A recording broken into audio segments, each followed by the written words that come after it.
رحمن رحمن ساعدني يا رحمن اشرح صدري قرآن. أعوذ بالله من الشيطان الرجيم.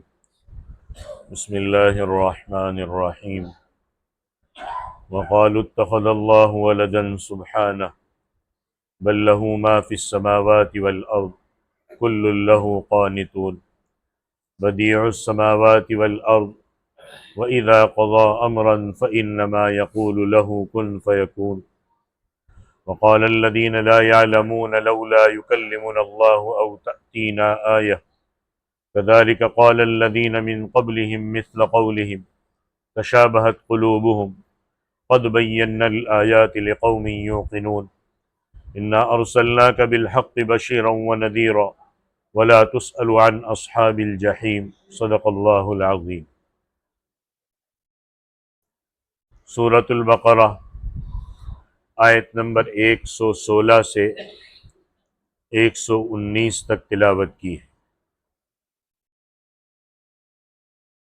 اہل کتاب کے غلط عقیدوں کی بحث مسلسل چلی آ رہی ہے. ان آیات میں ان کی ایک اور بدعقیدگی کا بیان ہے، اور وہ یہ کہ اللہ تعالیٰ نے بیٹا بنا لیا ہے. قالوا اتخذ اللہ ولدا، اور اس غلط عقیدے میں یہ تینوں گروہ شامل ہیں: یہود، نصارہ اور مشرکین. سورہ توبہ میں موجود ہے کہ یہودیوں کے ایک فرقے نے حضرت عزیر علیہ السلام کو اللہ کا بیٹا بنایا ہے. وقالت الیہود عزیر ابن اللہ. اگرچہ یہ سارے یہودیوں کا عقیدہ نہیں ہے، لیکن یہودیوں کا ایک گروہ ایسا ہے جو اہل کتاب میں شامل ہے مگر عقیدہ یہ رکھتا ہے. اسی طرح عیسائیوں کا عقیدہ تو واضح ہے کہ یہ کھل کر کہتے ہیں المسیح ابن اللہ، کہ عیسیٰ علیہ السلام اللہ کے بیٹے. قرآن پاک نے یہ بات صراحت کے ساتھ بیان کی ہے کہ کسی مخلوق کو خدا کا بیٹا بنانا یہ اتنا برا عمل ہے کہ اس سے اللہ ناراض ہو جائے، اللہ کے حکم سے زمین اور آسمان پھٹ جائے اور اللہ کا قہر نازل ہو جائے. اللہ تعالیٰ کی طرف ایسی بات کو منسوب کرنا یہ بڑی بیہودہ بات ہے. مشرکین عرب کے متعلق صراحت موجود ہے کہ وہ فرشتوں کو خدا تعالیٰ کی بیٹیاں کہتے تھے. وَجَعَلُوا الْمَلَائِكَةَ الَّذِينَ هُمْ عِبَادُ الرَّحْمَنِ إِنَاثًا. اب اس باطل عقیدے کے رد میں اللہ تعالیٰ نے فرمایا سبحانہ، کہ اللہ کی ذات پاک ہے، مبرہ ہے، منزہ ہے. بیٹے کی نسبت یا بیٹی کی نسبت اللہ تعالیٰ کی طرف کرنا، اس سے اللہ تعالیٰ پاک ہے. مخلوق کے لیے اولاد کا ہونا اس لیے عیب نہیں ہے کہ مخلوق عاجز ہے، اسے اولاد کی ضرورت ہے، اور خاص طور پر انسان اولاد کا بڑا شوق رکھتا ہے، اور اولاد نہ ہو تو نسب کا سلسلہ ختم ہو جانے کا خطرہ ہوتا ہے. اس کے علاوہ آخری عمر میں خدمت سے محروم رہتا ہے. برخلاف اس کے اللہ تعالیٰ تو احد ہے، اللہ کی صفت غنی ہے، وہ صمد ہے، وہ ہر ایسی چیز سے بے نیاز ہے، اللہ کو کسی کی ضرورت نہیں ہے. مخلوق کو تو ہے، لہذا اللہ کی طرف اولاد کی نسبت کرنا یہ بہت بری بات ہے. یہ حقیقت بھی قابل غور ہے کہ اولاد کی پیدائش اس کے باپ کے مادے سے ہوتی ہے، جو باپ کے جسم سے الگ ہو کر ماں کے رحم میں جاتا ہے، اور پھر وہ بچے کی صورت میں ماں کے جسم سے الگ ہوتا ہے. تو اس قسم کی تولید کی نسبت، پیدائش کی نسبت اللہ تعالیٰ کی طرف کرنا یہ بہت بری حرکت ہے، کیونکہ اللہ ہر ایسی چیز سے منزہ ہے، پاک ہے. سبحانہ اس سے یہی مراد ہے. دیکھو، جب انسان کے عقیدے میں خرابی پیدا ہوتی ہے اور اللہ کی معرفت میں نقصان آتا ہے تو اس کے نتیجے میں یا تو تشبیہ ہوتی ہے. تشبیہ سے مراد یہ ہے کہ مخلوق کی صفت اللہ تعالیٰ کے لیے ثابت کی جائے، جیسے اولاد کا ہونا یہ مخلوق کی صفت ہے. اگر یہی صفت اللہ تعالیٰ میں ثابت کی جائے تو یہ تشبیہ کا ارتکاب ہوگا.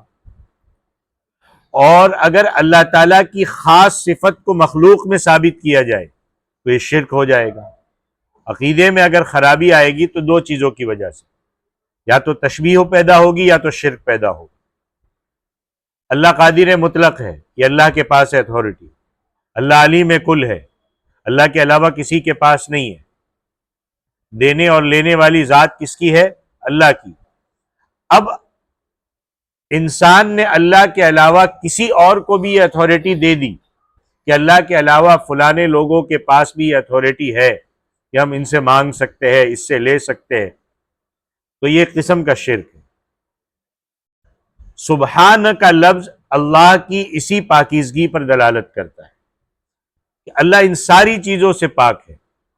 صحابہ کرام نے حضور صلی اللہ علیہ وسلم سے سبحانہ کا مطلب پوچھا تو آپ صلی اللہ علیہ وسلم نے فرمایا کہ تنزیہ اللہ من کل سوء، کہ ہر قسم کی برائی اور عیب سے پاکیزگی، اس کو کہتے ہیں سبحان اللہ، سبحانہ.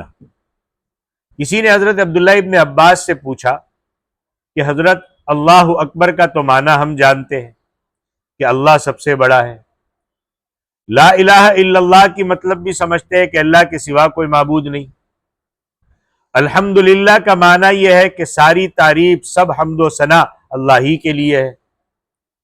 حضرت عبداللہ ابن عباس سے پوچھا کہ حضرت سبحانہ کا مطلب آپ سمجھا دیں. تو عبداللہ ابن عباس نے جواب دیا یہ کون سی مشکل بات ہے. کہا سبحان اللہ یہ ایک ایسا کلمہ ہے جو اللہ نے اپنی تعریف کے لیے منتخب فرمایا ہے. فرشتوں کو بھی حکم دیا ہے کہ اس کلمے کے ساتھ میری تعریف کیا کرو. تو یہ چاروں کلمے اللہ اکبر، لا الہ الا اللہ، الحمدللہ اور سبحان اللہ، یہ اللہ نے اپنی تعریف کے لیے مقرر فرمائے. مطلب یہ ہے کہ اللہ ہر عیب اور ہر کمی سے پاک ہے، ساری تعریفیں اسی اللہ کے لیے. تو فرمایا کہ اللہ اولاد سے پاک ہے، بلکہ حقیقت کیا ہے؟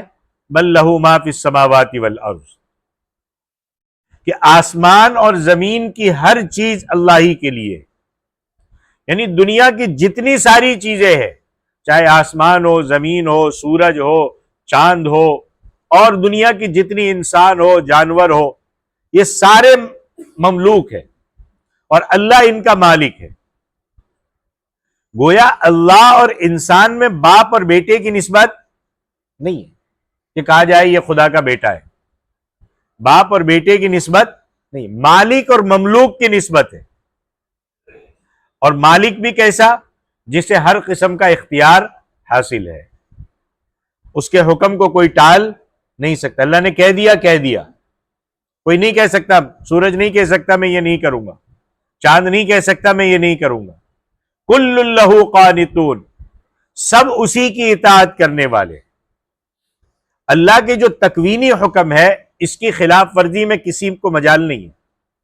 اللہ کسی کو بیمار کر دے، میں کہہ دوں بھائی میں بیمار نہیں ہونا چاہتا، نہیں ہوا. اللہ کا حکم ہے. بیمار کو تندرست کر دے کوئی روک نہیں سکتا.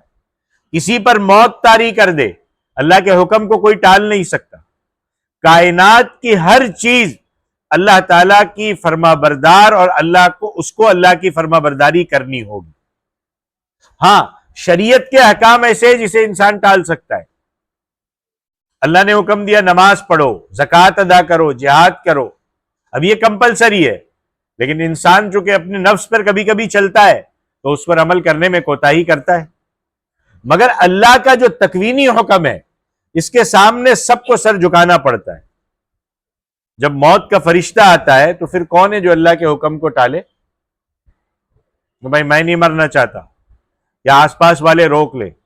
خود مرنے والا اور اس کے سارے حمایتی دیکھتے رہ جاتے اور اللہ کا تکوینی حکم پورا ہو جاتا. اس کو کوئی ٹال نہیں سکتا، کوئی اس پر زبردستی نہیں، اس میں اللہ بے نیاز نہیں ہے، اللہ محتاج نہیں ہے، سب کچھ اس کا ہے اور سب اللہ کے فرما بردار ہے۔ گویا یہاں پر اللہ کی دو صفات کا ذکر ہوا، ایک تو یہ کہ وہ ہر چیز کا مالک ہے، اور دوسرا یہ کہ وہ ہر چیز کا متصرف بھی ہے، ہر چیز کا اس کے پاس اختیار ہے۔ اللہ جو چاہے کرے، اللہ کے راستے میں کوئی رکاوٹ نہیں ڈال سکتا۔ اب اس جگہ پر اللہ کی تیسری صفت ابداع کا ذکر ہے، کیا فرمایا؟ بدیع السماوات والارض، وہ آسمانوں اور زمینوں کو ایجاد کرنے والا ہے۔ یا لفظ بدیع سے ابداع، ابداع اس تخلیق کو کہتے ہیں جس کا پہلے کوئی نمونہ موجود نہ ہو۔ ہم کو کوئی چیز بنانی ہو تو پہلے نمونہ بناتے نا، کیسی چیز بنانی ہے۔ ابداع اسی پیدائش کو کہتے ہیں جس سے پہلے کوئی نمونہ نہ ہو، کہ جسے دیکھ کر کوئی چیز تیار کی جا سکے۔ اب اللہ نے دنیا بنائی تو کوئی نمونہ نہیں، آسمان بنایا، سورج اور چاند بنایا، انسان بنایا، کوئی نمونہ نہیں۔ اور پھر وہ موجد بھی کیسا کہ اس کو مٹیریل کی ضرورت نہیں ہے، اس کو ٹائم کی ضرورت نہیں ہے، اس کو لوگوں کی ضرورت نہیں ہے۔ وَإِذَا قَضَى أَمْرًا فَإِنَّمَا يَقُولُ لَهُ كُن فَيَكُونُ، وہ کیسا موجد کہ جب کسی کام کے کرنے کا فیصلہ کرتا ہے تو وہ کہتا ہے ہو جا، ہو جاتی ہے۔ یہ اللہ، یہ کن جو لفظ ہے نا، کن فیکون، یہ ایسا لفظ ہے جس میں تیزی کا حکم پایا جاتا ہے۔ یعنی جب اللہ کن فرماتے ہیں تو کسی چیز کے وجود میں آنے کے لیے کسی مٹیریل کی ضرورت نہیں ہے، نہ ڈیزائن کی ضرورت ہے، نہ کسی کاریگر کی ضرورت ہے، نہ کسی یار و مددگار کی ضرورت ہے، بس اللہ کا حکم صادر ہو جاتا ہے، کام ہو جاتا ہے۔ اصل میں یہ کن کا لفظ بھی صرف سمجھانے کے لیے، ورنہ اللہ کو کن کی بھی ضرورت نہیں ہے کہ کہے کہ ہو جاؤ، اس کی ضرورت نہیں ہے۔ اللہ جب کسی چیز کا ارادہ کر لیتے تو کون سی چیز کس سطح پر چاہیے وہ فوراً ہو جاتی ہے۔ اب اللہ کی طرف اولاد کی نسبت کرنا یہ سخت بے ادبی اور گستاخی ہے، یہ بے محل اور فضول بات ہے۔ اللہ کو اوپر اور نیچے کسی کی ضرورت نہیں ہے، اللہ کی ذات پاک ہے، منزہ ہے، اور اللہ کی چار صفات بھی بیان ہو گئی۔ حدیث شریف میں آتا ہے کہ اللہ یوں فرماتے کذبنی ابن آدم ولم یکن لہ ذالک، انسان مجھ کو جھٹلاتا ہے حالانکہ اس کے لیے یہ مناسب نہیں ہے کہ مجھے جھٹلائے، اور فرمایا کہ انسان مجھ کو گالی دیتا ہے حالانکہ یہ بھی اس کے مناسب نہیں ہے کہ مجھے گالی دے۔ اب کہیں گے اللہ کو کیسے جھٹلاتے، اللہ کو کیسے گالی دیتے؟ تو فرمایا فَأَمَّا تَكْذِيبُهُ إِيَّايَ لَن يُعِيدَنِي كَمَا بَدَأَنِي، انسان کا جھٹلانا یہ ہے کہ انسان یہ کہتا ہے کہ مجھے دوبارہ زندہ نہیں کیا جائے گا۔ بھائی جس اللہ نے بغیر میٹیریل کے، بغیر نمونے کے، بغیر کسی چیز کے یہ 6.5 فٹ کا انسان بنا دیا، یہ آسمان بنا دیا، یہ سورج بنا دیا، یہ چاند بنا دیا، پوری کائنات بچھا دی، وہ اللہ ایک 6.5 فٹ کے انسان کو موت دینے کے بعد دوبارہ کھڑا نہیں کر سکتا؟ اس کے لیے کیا مشکل ہے؟ جس طرح پہلی مرتبہ پیدا کیا اللہ دوبارہ پیدا کر دے گا۔ تو اللہ کہتے ہیں انسان قیامت کا منکر ہے، تو یہ تو اللہ کو جھٹلانے کے مترادف۔ اچھا گالی کیسے دیتا ہے؟ اللہ کہتے ہیں میری طرف اولاد کی نسبت کرتا ہے۔ اللہ کہتے ہیں نہ میری بیوی ہے، نہ اولاد ہے، نہ مجھے ان کی ضرورت ہے۔ جب کوئی شخص یہ کہتا ہے کہ اللہ نے بیٹا بنا لیا ہے اور فلانا خدا کا بیٹا ہے تو وہ گویا نعوذ باللہ خدا کو گالی دیتا ہے۔ بھائی میرا حقیقی بیٹا ہو اور مجھے کوئی کہے کہ بھائی آپ کا بیٹا نہیں ہے، یہ کسی اور کا ہے، تو مجھے گالی ہوگی کہ نہیں ہوگی؟ بالکل ایسے ہی اللہ کی طرف اولاد کی نسبت کرنا یہ بھی گالی ہے۔ ظاہر ہے کہ اللہ کا کوئی حقیقی بیٹا نہیں ہے، اور اگر بیٹا ہو تو خدا تو عاجز ہو جائے گا، وہ خدا کا جز ہوگا، خدا کا جز مانا جائے گا۔ اسی طرح مجازن بھی کسی کو خدا کا بیٹا نہیں کہہ سکتے، حقیقت چھوڑو ایسے بھی نہیں کہہ سکتے کہ بھائی کوئی اتنا اللہ کے قریب ہو گیا، اتنی عبادت کر لی، اتنے معجزات اس پہ ظاہر ہو گئے کہ بغیر باپ کے پیدا ہو گیا اور یہ ہو گیا اور یہ ہو گیا کہ وہ اللہ کا بیٹا بن گیا۔ نہیں، بیٹا چونکہ متصرف ہوتا ہے، بھائی بیٹا باپ کی مرضی کے خلاف بھی کام کر سکتا ہے نا. اب دنیا میں دیکھتے ہو کئی مرتبہ باپ کو مجبوراً بیٹے کی بات ماننا پڑتی ہے. ہاں، مگر اللہ کی صفت تو یہ ہے کہ کل لہ قانتون، ہر ایک اس کا فرما بردار ہے. اگر بیٹا مانو تو کل بیٹا اللہ کے خلاف کرے گا یہ کام، اس پر بھی کوئی تصرف نہیں کر سکتا. لہٰذا یہ بات بھی غلط ہے کہ کسی کو اللہ کے قریب ہونے کی بنا پر خدا کا بیٹا مان لیا جائے، جیسا کہ عیسائیوں میں یہ چیزیں پائی جاتی ہیں. ایک اور غلط بات جو بعض لوگ کرتے ہیں وہ یہ ہے کہ وقال الذین لا یعلمون لولا یکلمنا اللہ او تأتینا آیہ، کہ بعض لوگ جن کے پاس علم نہیں ہے، علم سے کورے ہے، جاہل ہے، وہ یہ کہتے ہیں کہ اللہ ہم سے براہ راست بات کیوں نہیں کرتا، یا ہمارے پاس کوئی نشانی کیوں نہیں آتی جس کی بنا پر ہم اللہ کے نبی کو اور اللہ کی کتاب کو سچا مانیں. ہم سیدھا اللہ سے بات کرنا چاہتے، ہم سیدھا اللہ کو کہے کہ یہ اللہ کے نبی ہے، یا پھر کوئی نشانی ظاہر کر کے دے دے تو ہم مانیں گے کہ یہ اللہ کے نبی ہے. اب مفسرین کرام بیان کرتے ہیں کہ مشرکین میں سے ایک شخص تھا رافع، یہ اللہ کے نبی کے پاس آیا اور آ کر کہنے لگا کہ آپ دعویٰ کرتے ہیں کہ آپ اللہ کے رسول ہیں، تو آپ یہ دعا کرو کہ اللہ ہم سے براہ راست بات کرے، یا اللہ کوئی خاص نشانی ہمارے پاس بھیجے جس کو دیکھ کر ہم یہ یقین کریں کہ آپ اللہ کے سچے رسول ہیں. تو اللہ نے فرمایا بے وقوفی اور حماقت کا سوال ہے. کذالک قول الذین من قبلہم مثل قولہم، کہ اس طرح کی باتیں تو ان سے پہلے لوگوں نے بھی کی ہے، یہ کوئی نئی بات نہیں ہے، پرانا بیہودہ سوال ہے. آج کے دور کے کافر، آج کے دور کے مشرک اور آج کے دور کے جاہل لوگ بھی اس قسم کی باتیں کرتے ہیں کہ فلاں نشانی ہونی چاہیے، یا اللہ ہمارے ساتھ بات کیوں نہیں کرتا، اور یا ایسا کیوں ہے اور ویسا کیا ہے. اللہ کے تشابہت قلوبہم، اس طرح کے تمام اگلے پچھلے لوگوں کے دل آپس میں ملتے جلتے ہیں، اس لیے وہ اس قسم کی باتیں کرتے ہیں اور بیکار کے سوالات کرتے ہیں. اس کے جواب میں اللہ نے فرمایا کہ یہ لوگ کون سی نشانی مانگ رہے، حالانکہ قد بینا الآیات لقوم یوقنون. اللہ کہتے ہیں ہم نے تو یقین رکھنے والے لوگوں کے لیے بے شمار نشانیاں اور بے شمار معجزات دکھا دیے. کسی ایک نشانی کی بات ہے ہی نہیں. اللہ نے حضور صلی اللہ علیہ وسلم کے مبارک ہاتھ پر تقریباً 3000 معجزات ظاہر کیے، اور یہ سارے ان کے سامنے ہیں. کیا چاند کے 2 ٹکڑے ہونے کا معجزہ کوئی ڈھکی چھپی بات ہے؟ یہ نشانی نہیں ہے؟ کیا ان لوگوں نے کھجور کے سوکھے تنے کو روتے ہوئے نہیں دیکھا؟ کیا آپ صلی اللہ علیہ وسلم کی انگلیوں سے پانی کے نہروں کے جاری ہونا کسی کے علم میں نہیں ہے؟ یہ نشانیاں نہیں ہے؟ اور کتنی گناتے چلے جائیے، یہ سب کچھ ان کے سامنے ہے، مگر یہ نشانیاں ان کو نظر نہیں آتی. جو یقین رکھتے ہیں، جن کے دل میں ایمان کی دولت موجود ہے، وہ سمجھ چکے ہیں کہ اللہ کے سچے نبی ہے. اور جن کے دل میں ہٹ دھرمی ہے، آپ ان کو لاکھ نشانی دے دو، وہ کل اٹھ کے تیسرا شوشہ نکال لیں گے، تیسرا نشانی دو چوتھا شوشہ نکال دیں گے. اب اس قسم کی باتیں تو وہی کرتے ہیں.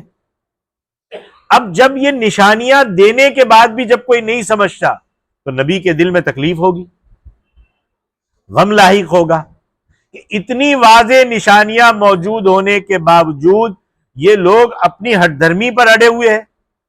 بھائی میں آپ سے کوئی بات کروں اور ایک بار کروں اور آپ نہ سنو تو میں آپے سے باہر ہو جاتا ہوں، مجھے غصہ آتا ہے اور مجھے غم بھی ہوتا ہے کہ یہ سنتے ہی نہیں یار، اپنی بات کرے ہی جا رہے ہیں، میں کتنا سمجھاؤں، غلط چیزیں چھوڑتے ہی نہیں. یہاں تو کہ اللہ کے نبی نے زندگی کھپا دی، چلو ہٹ دھرمی پر اڑے ہوئے تھے.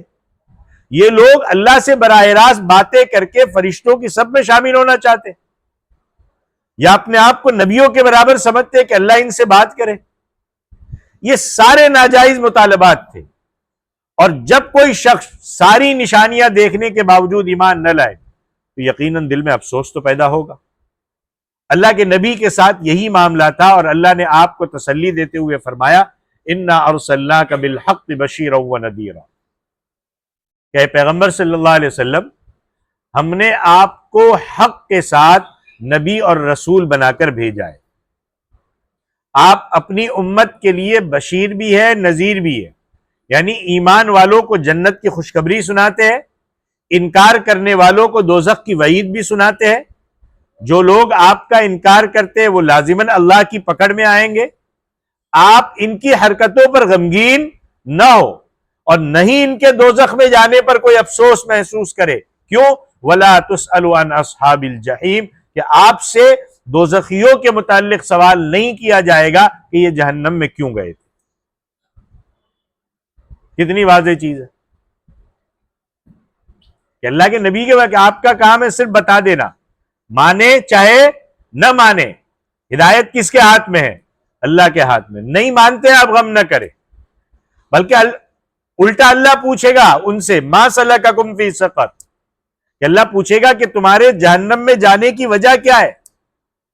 وہ خود جواب دیں گے، لم نک من المصلین، ہم نماز نہیں پڑھتے تھے، ہم مسکین سے ہمدردی نہیں کرتے تھے، ہم فضولیات میں لگے رہتے تھے، ہم قیامت کے دن کو جھٹلاتے تھے، اللہ کے سامنے جواب دہی کا احساس کو جھٹلاتے تھے۔ لہذا اللہ کے نبی سے کہا گیا کہ آپ ان کے حرکات سے دل برداشتہ نہ ہو۔ کیوں؟ انما علیک البلاغ، آپ کا کام صرف سمجھانا ہے۔ اللہ کہتے باقی ان سے ہم خود نمٹ لیں گے۔ اس لیے آج کے دور میں بھی ہمارا کام کتنا ہے؟ زبردستی کرنا، کسی کو پکڑ کے ڈانٹ ڈپٹ کر کے مار پیٹ کر کے صحیح راستے پہ چلانا نہیں۔ ہمارا کام ہے صرف سمجھا دینا، اور نہیں مانتا تو اس آیت کی روشنی میں اللہ کو اس ضرورت نہیں۔ مانیں گے اللہ کے خزانے میں کوئی بڑھوتری نہیں ہوگی، نہیں مانیں گے اللہ کے خزانے میں کوئی کمی نہیں آئے گی۔ مانیں گے اپنا فائدہ، نہیں مانیں گے اپنا نقصان۔ زبردستی نہیں ہے، لا اکراہ فی الدین، دین میں کوئی زبردستی نہیں، صرف سمجھایا جا سکتا ہے کہ یہ صحیح ہے، یہ غلط ہے۔ اور پھر سمجھانے میں بھی جب ایک بندہ جو سمجھا رہا ہے وہ قرآن و حدیث کی روشنی میں جو سمجھتا ہے صحیح وہی بتائے گا، اور وہ اس لیے نہیں بتائے گا کہ فلانے کو نیچے دکھانا ہے۔ یہ اصلاح کا طریقہ نہیں ہے کہ فلانے کو نیچے دکھانا ہے، فلانے کو جواب دینا ہے، فلانے کا منہ بند کر دینا ہے، اور فلانے کو یہ کر دینا ہے اور وہ کر دینا ہے۔ یہ اصلاح کا طریقہ نہیں ہے۔ بھائی میں قرآن و حدیث کی روشنی میں جس رائے کو صحیح سمجھتا ہوں میں نے آپ کے سامنے پیش کر دی۔ اب آپ کے ہاتھ میں، آپ کس راستے پہ چلنا چاہتے ہو؟ نہیں چلنا چاہتے، آپ کے ہاتھ میں، کیونکہ معاملہ تو اللہ کے حوالے، کسی پر کوئی زبردستی نہیں، کسی پر تنقید کرنا مقصد نہیں ہوتا، کسی کو برا بھلا کہنا مقصد نہیں ہوتا، بلکہ قرآن و حدیث کی روشنی میں جو صحیح راستہ سمجھتے ہیں اس راستے کو بتانا مقصود ہوتا ہے، باقی تو اللہ کے حوالے ہوتا ہے۔ یہ سورۃ البقرہ کی آیت نمبر 116 سے 119 تک تھی۔ اللہ تعالیٰ جو ہے عمل کی توفیق عطا فرمائے، باقی انشاءاللہ آگے کل چلیں گے۔ وآخر دعوانا ان الحمدللہ رب العالمین۔ أيا من يدعي الفهم إلى كم يا أخ الوهم تعبي الذنب والذم وتخطي الخطأ الجم. أما بان لك العيب أما أنذرك الشيب وما في نصحه ريب ولا سمعك قد صم. أما نادى بك الموت أما أسمعك الصوت أما تخشى من الفوت فتحتاط وتهتم.